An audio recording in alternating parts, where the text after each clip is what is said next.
أحيي الشعب السوداني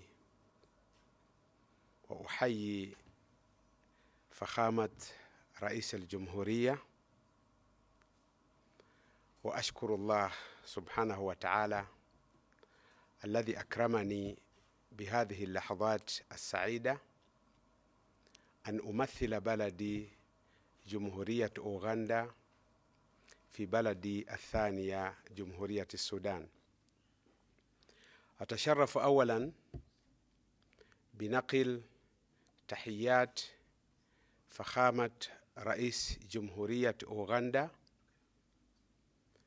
لفخامة رئيس جمهورية السودان الذي تشرفت بلقائه قبل قليل، ونالني الشرف الكبير بتقديم أوراق اعتمادي سفيراً فوق العادة ومفوضاً لبلادي في جمهورية السودان. فأشكر فخامة الرئيس الذي رحب بي في بلدي الثانية